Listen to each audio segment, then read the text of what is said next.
On parle de leur gloire, jamais de leur chute. On dit Sankara, on dit Lumumba, on dit Nkrumah, on dit Mandela. Mais on oublie de dire qu'ils ont douté, qu'ils ont eu peur, qu'ils ont fait des erreurs. Et c'est justement pour ça qu'ils nous ressemblent. Parce que l'histoire n'est pas faite de Dieu, elle est faite d'hommes. D'hommes qui ont voulu bien faire et qui parfois se sont perdus dans leur propre lumière. Salut la famille. Bienvenue sur Knipo. C'est votre frère Ibrahima Kamara. Ici, on élève les consciences. On apprend à lire le passé pour mieux écrire demain. Et c'est un plaisir de te retrouver pour un nouvel épisode. Aujourd'hui, on va pas glorifier, on va comprendre, on va analyser, on va apprendre. Parce que leurs erreurs ne sont pas des fautes, ce sont des leçons, des miroirs. Et si on les regarde bien, elles peuvent nous éviter de tomber 2 fois au même endroit. Alors, on commence. 5 géants, 5 trajectoires, 5 messages pour nous aujourd'hui. Il n'a pas régné longtemps, 4 ans. Et pourtant, il a marqué un siècle. Lui, c'était la droiture, la vitesse,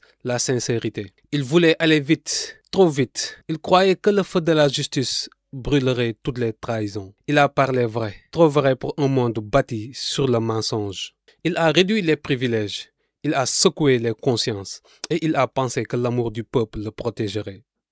Mais le pouvoir ne pardonne pas la naïveté. Et la loyauté sans garde-fou se retourne souvent contre celui qui y croit.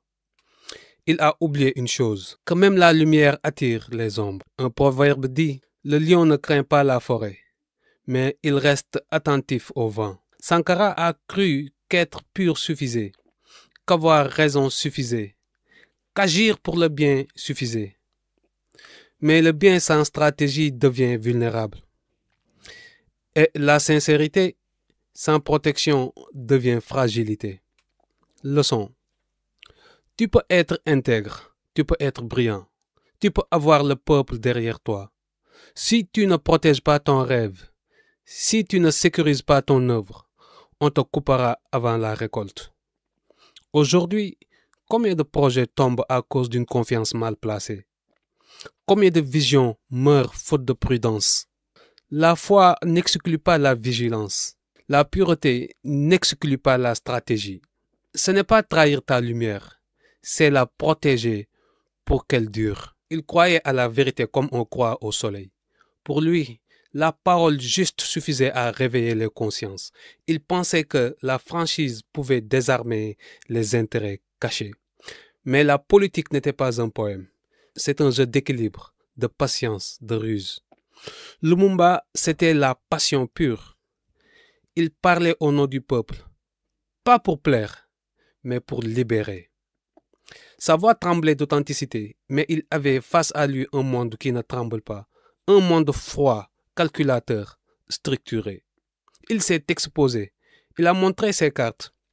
Il a cru que la transparence suffisait à créer la confiance, mais en face, on lisait ses cartes pendant qu'il parlait. Et quand il a voulu rassembler, on l'a isolé. Proverbe congolais. Le poisson ne voit pas l'hameçon quand l'eau est claire. Lumumba a cru à la fraternité des mots. Mais les mots, en politique, sont des armes à double tranchant.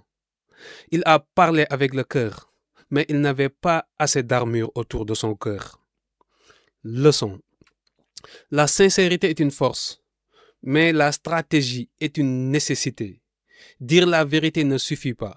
Il faut choisir le moment, le ton, le terrain. Tous les combats ne se mènent pas à ciel ouvert. Aujourd'hui encore, combien d'entre nous brûlent de passion, mais s'épuisent faute de plan? Combien de jeunes leaders, d'entrepreneurs, de rêveurs parlent avant d'avoir construit? Apprends à parler avec foi, mais aussi avec méthode. Apprends à montrer ton feu, sans dévoiler ta mèche. Ce n'est pas de la manipulation, c'est de la maîtrise. Et la maîtrise, c'est la clé de la durée. Il a rêvé grand, très grand. Une Afrique unie, forte, respectée. Il parlait d'un continent debout pendant que d'autres parlaient encore de frontières. Il voyait plus loin que son époque. Mais un rêve sans pilier économique reste suspendu dans le vent. Nkrumah voulait l'unité des cœurs. Il a bâti un idéal politique, sans asseoir une fondation économique solide. Il prêchait la solidarité. Pendant que les pays voisins négociaient chacun leur contrat, il appelait à l'unité. Mais la monnaie, les routes, les industries ne parlaient pas le même langage. Proverbe Ashanti. On ne construit pas un toit quand les murs tremblent encore. Son rêve était noble, mais la maison tenait sur du sable. Et quand la tempête économique a soufflé, le toit s'est envolé avant que les murs ne tiennent. Leçon. L'indépendance politique sans indépendance économique, c'est une illusion. Tu peux lever ton drapeau. Si ta balance commerciale est enchaînée, tu n'es pas libre. Tu peux créer ton entreprise. Si tu dépends d'un seul client, tu n'es pas libre. Tu peux parler d'autonomie, mais sans épargne, sans plan, sans réserve, tu restes vulnérable. Nkrumah nous a laissé un message clair. La vision sans gestion ne dure pas. Le rêve sans chiffres s'écroule. Le feu sans structure s'éteint. Aujourd'hui encore, combien d'entre nous veulent changer le monde, mais ne savent pas lire un tableau de dépenses? Combien veulent l'unité, mais refusent de mutualiser les moyens? Ce n'est pas de la magie, c'est de la constance, c'est de la discipline. C'est la patience de ceux qui veulent construire pour 100 ans, pas pour 5 ans. Avant d'être une légende, c'était un homme blessé, un enfant rejeté, devenu roi par la force de sa volonté. Sa douleur est devenue puissance, sa colère, discipline, et sa soif de respect, une armée.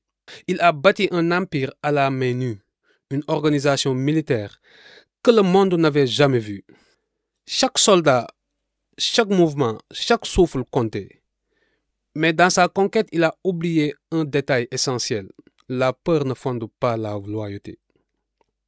Shaka Zulu faisait trembler le continent, mais il faisait aussi trembler ses frères.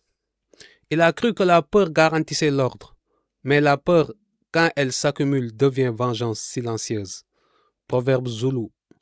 Quand la pluie tombe trop fort, même les racines se noient. Il a conquis des terres, mais il a perdu la paix intérieure. Il a uni des territoires, mais il a divisé les cœurs. Et quand la main qui tenait l'épée s'est affaiblie, ceux qui tremblaient hier ont frappé à leur tour. Sa grandeur s'est effondrée sur le poids de sa propre rigueur. Leçon. La force sans équilibre détruit celui qui la porte. Le pouvoir sans amour isole. Le leadership sans écoute s'essouffle. Dans nos vies aussi, on croit que la fermeté suffit. On pense qu'être craint, c'est être respecté. Mais la vraie autorité, c'est celle qu'on t'accorde, pas celle que tu imposes. La discipline, oui. La rigueur, oui. Mais sans cœur, tout ça devient pierre. Et les pierres ne construisent rien sans ciment. Aujourd'hui, dans nos familles, dans nos entreprises, combien de chacun modernes commandent sans comprendre? Combien croient que donner des ordres, c'est diriger? Mais on ne dirige pas des corps, on élève des âmes. Il a passé 27 ans en prison, 27 ans à regarder le monde derrière les barreaux. Mais il est sorti sans haine, sans vengeance, avec un sourire qui portait tout un peuple. Mandela, c'était la sagesse en marche. Il a transformé la douleur en pardon, la colère en vision. Il a choisi la paix quand tout appelait à la guerre. Mais dans cette paix, il y avait un prix silencieux. Parce que pour reconstruire sa guerre, il a dû accepter des compromis douloureux. Il a sauvé la nation du sang, mais il a laissé les plaies économiques ouvertes. Les inégalités sont restées, les blessures invisibles aussi. Proverbe Rosa, quand tu couvres la braise trop vite, la fumée te rappelle qu'elle brûle encore. Mandela voulait la paix durable, mais la réconciliation sans réparation reste fragile. Il a offert au monde une leçon de grandeur et en même temps une alerte. Le pardon n'efface pas la dette du réel. La leçon, la paix n'est pas l'absence de conflit, c'est la présence de justice. Et la justice ne vit pas sans courage économique. Aujourd'hui encore, Combien d'entre nous font la paix trop vite? Combien pardonnent sans corriger les déséquilibres? Combien préfèrent la tranquillité à la vérité? La douceur est une force, mais la clarté aussi. Tu peux pardonner, mais n'oublie pas d'ajuster. Tu peux apaiser, mais n'oublie pas de réparer. Sinon, les fantômes du passé reviendront t'expliquer ce que tu as évité. Mandela nous a laissé un héritage immense, mais il nous a aussi confié une mission: continuer le travail, compléter la paix par la justice, continuer là où la patience a dû s'arrêter.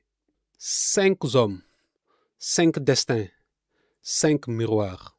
Ils ont voulu élever leur peuple, et chacun à sa manière nous a laissé une carte. Pas une carte de perfection, une carte d'expérience. Sankara nous a appris que la pureté sans stratégie s'éteint trop vite. Lumumba, que la sincérité sans structure devient vulnérabilité. Nkrumah, que le rêve sans économie se perd dans les discours. Chaka, que la force sans paix détruit ses propres murs. Mandela, que la paix sans réparation reste incomplète. 5 erreurs, 5 leçons, 5 clés pour notre génération. Et toi, aujourd'hui, où places-tu ta confiance? Où caches-tu ta colère? Où dépenses-tu ton énergie? Que construis-tu qui puisse durer après toi? Regarde leur vie, pas pour les copier, pour comprendre la mécanique. Parce que les mêmes causes produisent toujours les mêmes effets. Tu veux l'indépendance? Apprends la gestion. Tu veux l'unité? Cultive la patience. Tu veux la puissance? Domine-toi avant de dominer. Tu veux la paix? Affronte la vérité. Ce n'est pas de la magie, c'est de la constance. Si ce message te parle, abonne-toi, partage cette lumière et dis-nous en commentaire la leçon qui t'a le plus marqué. Parce que la transmission, c'est nous. Ce soir, prends une feuille, écris le nom du héros qui t'inspire le plus, puis note en dessous l'erreur qu'il a commise et que tu veux éviter. Enfin, écris l'action concrète que tu vas poser cette semaine. 3 lignes, 3 vérités, 3 pas vers la maturité. Parce que comprendre sans agir, c'est lire sans voir. Big up à la famille Knipo, à ceux qui écoutent, qui apprennent, qui se lèvent. Merci pour votre force, votre constance, votre foi. C'était votre frère Ibrahima Kamara. Et c'est toujours un honneur de marcher avec vous sur le chemin du savoir. Le savoir est une arme. Ce n'est pas de la magie, c'est de la constance.